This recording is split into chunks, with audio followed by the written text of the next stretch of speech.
Those of you at home, it's time to change the channel, turn down the volume, or hide the kids, put them to bed. Now I yield to Mr. Schiff for Storytime Hour. Now, when you think back on your days in kindergarten or first grade, maybe, you might remember that time each week when your teacher or maybe a special guest sat on a stool or on the floor with children gathered around. And then fables, poems, fairy tales, or other stories were read aloud to us wide-eyed children who took it all in. Trolls, wizards, there were talking pigs. It was all magical. The words and the delivery made the fictional characters come to life. But then we grew up, or at least some of us did. Others are still selling fiction and acting like it's real life. I think today's testimony is among the most significant evidence to date. And what we have just heard from Ambassador Sondland is that the knowledge of this scheme, this conditioning of the White House, was a basic quid pro quo. It goes right to the heart of the issue of bribery, as well as other potential high crimes or misdemeanors.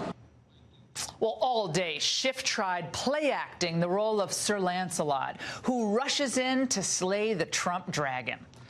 Of course, the media, playing the part of objective journalists, tried to help him. This is a bombshell. But it is explosive. Okay. Very explosive. This is a slow-motion explosion.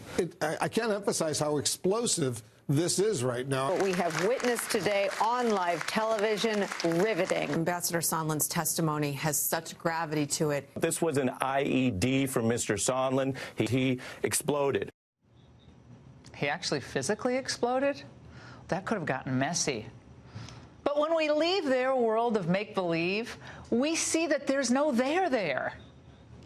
President Trump never told me directly that the aid was conditioned on the meetings. So it wasn't really a presumption. You heard from Mr. Giuliani.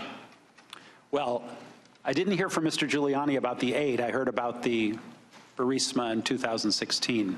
And you understood at that point, as we discussed 2 + 2 = 4, that the aid was there as well. That was the problem, Mr. Goldman. No one told me directly that the aid was tied to anything. I was presuming it was. Presuming, thinking, believing, feeling. We're going to impeach a president on someone's opinion in the absence of cold, hard facts? There were a lot of opinions and beliefs today, but zero evidence. My belief was, I believe, and that's what I believe to be the case, was presuming that it was. Well, I think my personal presumption, that was my belief. All my personal belief, I'm just telling you what I believe, my personal belief, just based on, as you put it, 2 + 2 = 4. Oh, he's good at math, too. 2 + 2 = 4? That's right. Ooh, startling, riveting, explosive. And how persuasive. Well, Congressman Brad Wenstrup, although not a lawyer, had fun with that. You see, in mathematic fact, 2 + 2 does equal 4. But in reality, 2 presumptions plus 2 presumptions does not equal even 1 fact. I've been telling you for many weeks that this was going to be an impeachment by opinion or supposition or hearsay with no underlying criminal activity, nothing even close to an impeachable offense. Nothing that was said today changed that. Congressman Mike Turner brought everyone down to earth. After you testified, Chairman Schiff ran out and gave a press conference and said he gets to impeach the President of the United States because of your testimony. And if you pull up CNN today, right now, their banner says Sondland ties Trump to withholding aid. Is that your testimony today, Ambassador Sondland? I've said repeatedly, Congressman, I was presuming. Is it correct? No one on this planet told you that Donald Trump was tying this aid to the investigations? Because if your answer is yes, then the chairman's wrong and the headline on CNN is wrong. No one on this planet told you that President Trump was tying aid to investigations. Yes or no? Yes. So you really have no testimony today that ties President Trump to a scheme to withhold aid from Ukraine in exchange for these investigations? Other than my own presumption. Which is nothing. Oh, my God. This was unbelievable. He's thinking, how soon can I get on that plane back to Brussels? Well, speaking of presumptions, as Americans, we presume, don't we, that Congress will actually work in the nation's interest, that it will pursue sound legislation and oversight, for sure, with deep respect for the Constitution. Yet in watching this travesty play out, we see just how naive that presumption is. And one final thought. Recall how often Democrats have trotted out this line. You agree that the president should not be allowed to ask for the investigation of a political rival. And you said it's wrong to investigate political opponents.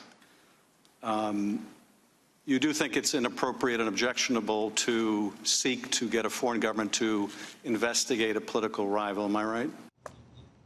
To call them hypocritical is a gross understatement tonight. Investigating their political opponent is precisely what the Democrats have been doing to Trump since 2016. And to do so, they abused the FISA court, they used informants, they trotted out conspiracy theories, they tried to take down his family, they deployed moles, and they used foreign intermediaries. That's all. Ukraine aid was delayed for, what, a few weeks? Zelensky got his Trump meeting without ever having to announce any investigation, and Zelensky said his conversation with Trump in July 25th was normal, no pressure. Americans are savvy, and they're smart. And I bet most, deep down, sense that this has been and continues to be a colossal waste of time. Great economic news keeps rolling in, meanwhile. Folks are already looking forward to the holidays. I am. Trump's policies are meaning that more people will get bonuses this Christmas. Fewer are out of work. That's all great news. Even if in silence, Democrats are suffering from a wicked case of buyer's remorse tonight. A new poll in the important battleground state of Wisconsin shows Trump beating every top Democrat candidate. Gallup has its approval numbers up 2 points, even as Schiff's grim fairy tale continues. Storytime is almost over. But unlike when we were 4 or 5 years old, now we can't wait for it to end. And that's the angle.